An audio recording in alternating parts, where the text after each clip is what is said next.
ఆదివాసీ సమరయోధుడు బిర్సా ముండా 150వ జయంతి సందర్భంగా సిపిఐఎం రాష్ట్ర కార్యాలయంలో నివాళి కార్యక్రమం జరిగింది. ఈ కార్యక్రమంలో సిపిఐఎం రాష్ట్ర కార్యదర్శి వి. శ్రీనివాసరావు, పార్టీ కేంద్ర కమిటీ సభ్యులు డి. రమాదేవి తదితరులు పాల్గొన్నారు.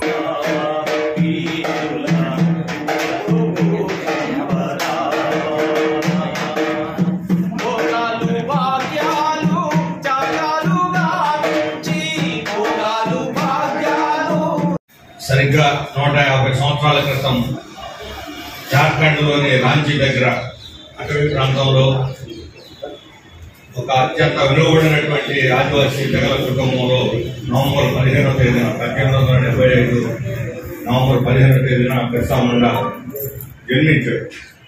ఆయన పుట్టి పెరిగి సమాజాన్ని అవగాహన చేసుకునేటువంటి స్థితికి అక్కడ దారుణమైనటువంటి పరిస్థితులు ఉన్నాయి. ముఖ్యంగా స్థానిక పెత్తందారులు, భూస్వాములు చాలా పెద్ద ఎత్తున ప్రజల మీద అమానుషమైనటువంటి మానవకాండ, దారుణకాండని సృష్టిస్తున్నారు. వాళ్ళ బానిసత్వం అనేది దొక్కేయటం. రెండవ వైపున బ్రిటిష్ వాళ్ళు అప్పటి వరకు వాళ్ళు సాంప్రదాయంగా సాగు చేసుకున్నటువంటి భూములన్నీ ఇవన్నీ మా భూములు అని చెప్పి అటవీ భూములన్నింటినీ కూడా బ్రిటిష్ వాళ్ళు లాగేసుకోవడం మొదలుపెట్టారు. వాళ్ళు పండిస్తున్న పంట పొలాలతో సహా కంచెలు వాటన్నింటినీ లాగేసుకోవడం ప్రారంభించారు. పంట పొలాలే కాకుండా అటవీ ఉత్పత్తులను కూడా వాళ్ళు సహజంగా ఉండే అటవీ ఉత్పత్తులను ఏరుకొని వాటిని అనుభవిస్తారు. అమ్ముకునే మార్కెట్ కూడా పెద్ద లేదు, అక్కడ అనుభవిస్తారు. అనుభవించడానికి కూడా వీలు లేకుండా పన్ను విధించారు. వాళ్ళు అటవీలో వాళ్ళ కాయ అక్కడ దొరికేటువంటి పొలాలు కోసుకోవాలంటే దాన్ని పన్ను కట్టాలి. ఇవన్నీ కూడా బిర్సా ముండా యొక్క హృదయాన్ని రగిలించేసి ఆయన 25 వయసులో వచ్చే నాటికి అప్పటికే 1827 ప్రారంభించి ప్రజలను కూడగట్టి ఊరూరా కూడగట్టి ఎట్లయితే ఇక్కడ మనకు అల్లూరు సీతారామరాజు మన్యం ప్రాంతంలో చాలా పెద్ద ఎత్తున పోరాడి బ్రిటిష్ వాళ్ళని గడగడలాడి, తెలంగాణ ప్రాంతంలో కొమరం భీం ఎలాంటి పోరాటాలు చేశాడు బ్రిటిష్ వాళ్ళకి వ్యతిరేకంగా. బిర్సా ముండా కూడా ఆనాటి బీహార్లో, ఉమ్మడి బీహార్ రాష్ట్రంలో బ్రిటిష్ వాళ్ళని గడగడలాడించేటువంటి పోరాటాలు నిర్వహించాడు. ఆయన్ని 1900 సంవత్సరంలో అంటే 25 ఏళ్ల వయసులో వచ్చేసరికి పట్టుకొని అరిసి జైల్లో పెట్టారు. జైల్లోనే మరణించారు. చాలా దుర్మార్గంగా ఆయన హింసించి దారుణంగా మార్చి చివరికి చనిపోయేటట్టు చేశారు. ఆ పెద్ద వయసులో ఒక ఆదివాసీ కుటుంబంలో పెట్టి ప్రజల హక్కుల కోసం బ్రిటిష్ వాళ్ళకి వ్యతిరేకంగా చేసినటువంటి ఆయన పోరాటం ఈరోజు చరిత్ర పుటంలో నిలిచిపోతుంది. మనందరం కూడా స్ఫూర్తిదాయకం ఉంటుంది. ఎక్కడో మన అల్లూరు సీతారామరాజు స్ఫూర్తి గురించి మనం ఇక్కడ మాట్లాడుకుంటాం. అదేవిధంగా బిర్సా ముండా పోరాటం కూడా ఈ రోజు ప్రత్యేకించి దేశవ్యాప్తంగా పెద్ద ఎత్తున భూములను అక్రమంగా కార్పొరేట్లు కట్టబెడుతున్నారు. మన రాష్ట్రంలో చూస్తుంటే ప్రతిరోజు విదేశీ కంపెనీలను పిలవటం, వాళ్ళకి భూములు ఇవ్వటం, ఒప్పందాలు చేసుకోవడం. అంటే గతంలో ఈస్ట్ ఇండియా కంపెనీ ఏ రకంగా అయితే రాజులు వాళ్ళ కంపెనీలు లొంగిపోయి మొత్తం మన భూభాగాలు వాళ్ళకి అప్పచెప్పేశారు. దీనికి పెద్ద తేడా ఏం కనిపించడం లేదు. కాకపోతే ఇప్పుడు ప్రభుత్వం మన చేతిలో ఉంది, అప్పుడు వాళ్ళు బ్రిటిష్ వాళ్ళ చేతిలో తేడా. కానీ మన ఆస్తులు, మన భూములు, ఈ మొత్తం నేల, నీళ్లు అన్ని కూడా కార్పొరేట్ కంపెనీలకు వాళ్ళు వీళ్ళు తేడా లేకుండా పెట్టుబడుల కోసం ఈరోజు దురాక్రమణ చేస్తున్నటువంటి స్థితిలో బిర్సా ముండా లాంటి యోధుల యొక్క స్ఫూర్తి ఖచ్చితంగా ఈ భూ పోరాటాల సందర్భాలకు తోడ్పడుతుంది. అలాగే ఈరోజు ఆదివాసీ ప్రాంతాల్లో చాలా పెద్ద ఎత్తున ఈ హైడల్ ప్రాజెక్టుల పేరుతోటి, లేకపోతే పోర్టుల పేరుతోటి సముద్ర తీర ప్రాంతాల్లో అభివృద్ధి, మైనింగ్ పేరుతోటి వాళ్ళు సాగిస్తున్నటువంటి దోపిడీ ఏజెన్సీ ప్రాంతాల ఉనికినే దెబ్బతీస్తారు. కనీసం పర్యావరణ అక్కడ పునరావాసానికి కూడా అలాంటి చర్యలు తీసుకోవాలి. నిర్వాసితులైనటువంటి పునరావాసానికి కూడా మనం పోలవరం చూస్తున్నాం. ఇప్పుడు 20 ఏళ్ళైంది అది ప్రారంభించి. 20 ఏళ్లలో 12% కూడా పునరావాసం పూర్తి కాలేదంటే ఆదివాసీల పట్ల ఎంత దుర్మార్గంగా ఈ ప్రభుత్వాలు వ్యవహరిస్తున్నాయి అర్థం అవుతాయి. అందువల్ల ఈ పునరావాసం కోసం సాగే ఆదివాసీలు లేదా నిర్వాసితుల యొక్క పోరాటానికి కూడా బిర్సా ముండా పోరాటం స్ఫూర్తినిస్తుంది. ఈ పంప్డ్ ఐడల్ స్టోరేజ్ వ్యతిరేకంగా జరిగే పోరాటాలకి స్ఫూర్తినిస్తుంది. అడవిలో మైనింగ్ ని దోపిడీ చేసేటువంటి మల్టీనేషనల్ కంపెనీలకు వ్యతిరేకంగా, కార్పొరేట్ కంపెనీలకు వ్యతిరేకంగా జరిగే పోరాటానికి స్ఫూర్తినిస్తుంది. అన్నిటికీ మించి ఈరోజు ఆదివాసీ ప్రాంతాలు చాలా వెనుకబడినాయి. స్వతంత్రం వచ్చిన తర్వాత 78 ఏళ్లలో కనీసం స్కూల్ లేదు, బిల్డింగ్లు లేవు. ఇప్పుడు అక్కడ టీచర్లు లేరు, ఆసుపత్రులు లేవు. డోలీ కట్టి పేషెంట్లు తీసుకొచ్చేటువంటి ఇప్పటికే కొనసాగుతున్నది. పవన్ కళ్యాణ్ గారు చెప్పారు, ప్రాంతాన్ని విజిట్ చేసే సంవత్సరంలోగా ఈ డోలీ సంస్కృతిని రద్దు చేస్తారని. ఇక్కడ రద్దు చేశారండి. ఎక్కడికైనా అంబులెన్స్ పోగలుగుతున్నాయా? అంబులెన్స్ పోయే విధంగా కనీసం రోడ్లు ఉన్నాయా? ఎక్కడికైనా కమ్యూనికేషన్ ఉందా? ముఖ్యంగా పీవీటీజీలు అత్యంత అనుబడిన గిరిజనుల కొండల్లో కోనల్లో పైన నివసించేటువంటి అత్యంత అనుబడిన గిరిజనులు వేడ పరిస్థితి మరీ దారుణంగా పరిస్థితి దారుణంగా ఉంటే వాళ్ళని అభివృద్ధి చేయాల్సింది పోయి ఈరోజు వాళ్ళని మతానికి ఉపయోగించుకొని తప్పుదారి పట్టించి వాళ్ళని మరోవైపు మతం పేరుతో అణిచివేసే ధోరణి ఈరోజు కేంద్రంలో బీజేపీ ప్రభుత్వం తీసుకొస్తారు. వాళ్ళు వనవాసి ఆశ్రమ ఇవి సంఘాలు పెడుతున్నారు. ఆదివాసీలు అన్నారు, గిరిజనులు అన్నారు, వనవాసీలట. అంటే ఆదివాసీలు అని అంటే అందరికన్నా మూలం. ఇక్కడ మొట్టమొదటి అటవీ ప్రాంతాల్లో ఉన్నటువంటి వాళ్ళు ఆదిమ జాతులకు సంబంధించిన వాళ్ళు.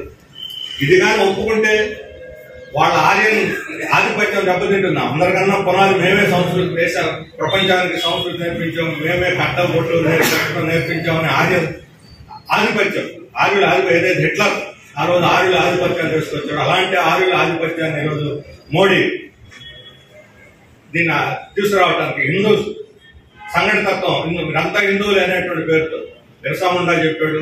ఆ రోజు క్రిస్టియన్ మిషనరీలు అక్కడ పనిచేస్తుంది.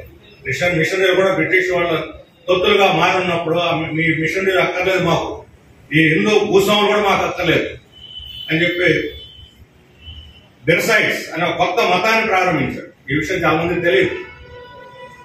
ఆర్ఎస్ఎస్ వాడు సమాధానం చెప్పాలి దీనికి. హిందూ మతం మీద తిరుగుబాటు చేశాడు, అణగదొక్కడానికి వ్యతిరేకంగా తిరుగుబాటు చేశాడు.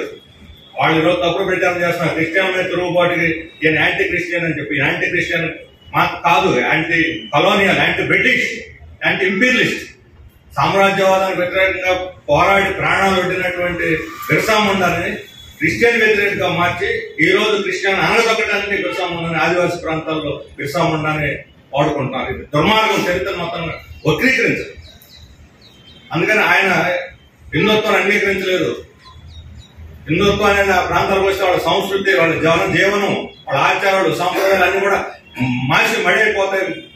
మాసిపోతాయి, మండిపోతాయని చెప్పి తెలుసు. అడ్రస్ లేకుండా పోతాయి. అందుకనే వెబ్సైట్ అక్కడ ఉన్నటువంటి ఆదివాసీ సంస్కృతిని కాపాడుకోవడానికి వెబ్సైట్ అనేటువంటి కొత్త మతాన్ని స్థాపించి ప్రజల్లో దాని సంస్కృతిని, కొత్త విలువల్ని సృష్టించాడు ఆ పెద్ద వయసులో. అందుకని ఖచ్చితంగా ఆయన ఈ రోజు మనకి ఆదర్శం. ఆదివాసీలుగా కాదు, మొత్తం పోరాట యోధులకి, ప్రజాతంత్ర ఉద్యమాలకు కూడా స్ఫూర్తి, ఆదర్శం. అందుకని ఈ రోజు 150 జయంతి సందర్భంగా సిపిఎం ఈరోజు జయంతి 150 జయంతి కార్యక్రమాన్ని ఇక్కడ నిర్వహిస్తున్నాం. అంతేకాదు ఈరోజు బీహార్లో నిన్న ఫలితాలు వచ్చినాయి. చాలా మంది నిరాశలో ఉన్నారు. మళ్ళా బీజేపీ వచ్చింది. బీజేపీ ప్రమాదం ఇంకా పెరిగింది. కానీ బీజేపీ విజయం అది నిజమైన ప్రజాతంత్ర విజయం కాదు. వాళ్ళు సోషల్ ఇంజనీరింగ్ పేరుతో ప్రజల మధ్య కులాల విభజన తీసుకొచ్చి డబ్బులు విపరీతంగా వెదజల్లి అన్నిటికన్నా మించి ఓటర్ లిస్టుని మానిపులేట్ చేసి ఉన్న ఓటర్లను తీసేసి కొత్త ఓటర్లను చేర్చి ఆ రకంగా మ్యానిపులేషన్ ద్వారా ఈరోజు బీహార్లో అధికారంలోకి వచ్చింది. కొత్త రకమైనటువంటి ఎలక్టోరల్ మ్యానిపులేషన్, ఫ్రాడ్. దాంతో కూడా ప్రభుత్వ స్కీములను కూడా ఎన్నికల కోసం 4 ఏళ్ల పాటు నిద్రపోయి అభివృద్ధి చేయకుండా ఎన్నికలు రాగానే రిజర్వ్ బ్యాంక్ ఇచ్చిన 2.5 లక్షల కోట్లని మహిళలకు 10,000 చొప్పున బ్యాంకులు, అంటే ఎన్నికలకు ముందు 10,000 రూపాయలు మహిళల ఖాతాలో వేసి ఓట్లు అడగటానికి, అంటే డైరెక్ట్ గా వాళ్ళ ఓట్లు కొనకుండా ప్రభుత్వ డబ్బునే పెట్టి ఓట్లు కొనుక్కోవడం. ఇంతకన్నా అధికార దుర్వినియోగం కోరలేదు.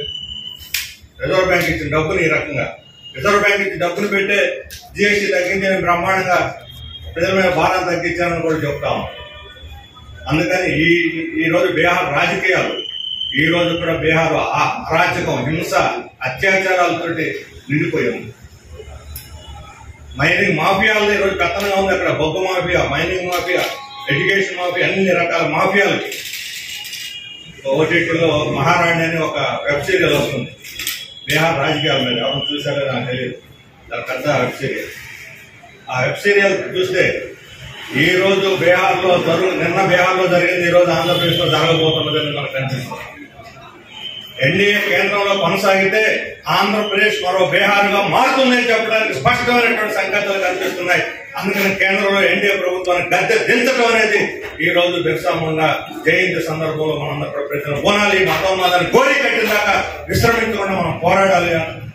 అందుకు బిర్సా ముండా 150వ జయంతి మనకు స్ఫూర్తినిస్తుందని చెబుతూ చివరిగా బిర్సా ముండాకి జోహార్ చెబుతూ ముగిస్తున్నాను. జోహార్ బిర్సా ముండా. నీటి కోసం ఈ 3 నినాదాలను తీసుకుని వేల మంది ప్రజల్ని సమీకరించడం ద్వారా ఒక సాయుధ పోరాటాన్ని నిర్వహించాడు. అత్యంత భిన్న వయస్కుడుగా వీరమరణం పొందాడు. మొత్తం ఆదివాసీ జనం యొక్క పోరాటానికి సంకేతంగా నిలబడ్డాడు. ఆయన పోరాట ఫలితంగా ఆనాడు బ్రిటిష్ ప్రభుత్వం కూడా టెనెన్సీ చట్టం తీసుకొచ్చి భూముల మీద హక్కులు కల్పించాల్సినటువంటి పరిస్థితి ఏర్పడింది. స్వాతంత్ర పోరాటాన్ని నిర్వహించడం మాత్రమే కాదు, ఆదివాసీల సామాజిక సాంస్కృతిక అభివృద్ధి కోసం కూడా అతి చిన్న వయసులో ఆయన కృషి చేశాడు. ఆనాడు ఆదివాసీల్లో ఉన్నటువంటి మూఢాచారాలకు వ్యతిరేకంగా పోరాడడంలో కానీ, అలాగే నిజాయితీగా ప్రజల కోసం నిలబడడం అనేటటువంటి ఒక సత్సాంప్రదాయాన్ని ఏదైతే ఆదివాసీల్లో ఉందో దాన్ని వెలికి తీసుకొచ్చి ప్రజల కోసం పోరాడడం అనేటటువంటి ఒక స్ఫూర్తిని వాళ్ళలో రగిలించినటువంటి ఒక గొప్ప వ్యక్తి శ్రీనివాసరావు గారు ప్రస్తావించారు. ఒక ప్రత్యేకమైనటువంటి సాంప్రదాయాన్ని, సంస్కృతిని, మతాన్ని ఈరోజు మనం చూసేటటువంటి రూపాల్లో మనకి ఆదివాసీ ప్రాంతాల్లో మతం కనిపించదు. ఎక్కడ గుళ్ళు, గోపురాలు, ఆదివాసీ సంస్కృతులు లేవు. ఆదివాసీలో బ్రాహ్మణులు, పూజారులు లేవు. ఈరోజు అట్లాంటి వాటన్నిటిని ప్రవేశపెట్టేటటువంటి ప్రయత్నం ఈరోజు బీజేపీ, ఆర్ఎస్ఎస్ అన్ని కూడా చేస్తా ఉన్నాయి. ఆ రోజు ఉన్నటువంటి మూఢనమ్మకాలకు వ్యతిరేకంగా పోరాడడం మాత్రమే కాకుండా గిరిజనులకు ఒక సత్సాంప్రదాయాన్ని తీసుకొచ్చేటటువంటి పద్ధతుల్లో ఒక నూతనమైనటువంటి సాంస్కృతిక మతాన్ని ఆయన సృష్టించినటువంటి తీరు కనుక మనం చూసినట్లయితే ప్రజల జీవితాల్లో మార్పుల కోసం, ఆధిపత్యం మీద పోరాటం కోసం ఆయన చేసిన కృషి మనకు అర్థమవుతుంది. ఈరోజు అనేక రూపాల్లో భూమిని, అడవుల్ని కొల్లగొట్టడానికి చేస్తున్నటువంటి ప్రయత్నాలు మనం చూస్తున్నాం. అది జనం చేత ఒప్పించడానికి. మీరు కనుక అనంత అంబానీ కహాని వింటే ఆయన ఏనుగులంటే చాలా ప్రేమని, అందుకోసం ఒక పెద్ద ఏనుగుల అభయారణ్యాన్ని సృష్టిస్తున్నాడు అనేటటువంటి పేరిట అటవీ భూముల్ని కొల్లగొట్టినటువంటి పరిస్థితి చూస్తున్నాం. రకరకాల పేర్లతో అభివృద్ధి పేరిట, ఈరోజు పర్యావరణ పరిరక్షణ పేరిట కూడా కొల్లగొడుతున్నటువంటి ఒక నేపథ్యంలో ఈ భూమిని కాపాడుకోవడానికి, సామ్రాజ్యవాదానికి అంటగలుగుతున్నటువంటి భారత పాలక వర్గాన్ని ఎదిరించడానికి బిర్సా ముండా మనందరికీ స్ఫూర్తినిస్తాడని చెప్పేసి ఆయన స్ఫూర్తిని అందుకుని పోరాడదామని చెప్పేసి తెలియజేస్తూ అందరికీ నమస్కారాలు, ధన్యవాదాలు. జోహార్ బిర్సా ముండా. జోహార్ బిర్సా ముండా. రమాదేవి గారికి ధన్యవాదాలు. ఈ కార్యక్రమానికి హాజరైన మీ అందరికీ కూడా ధన్యవాదాలు. ఈ కార్యక్రమం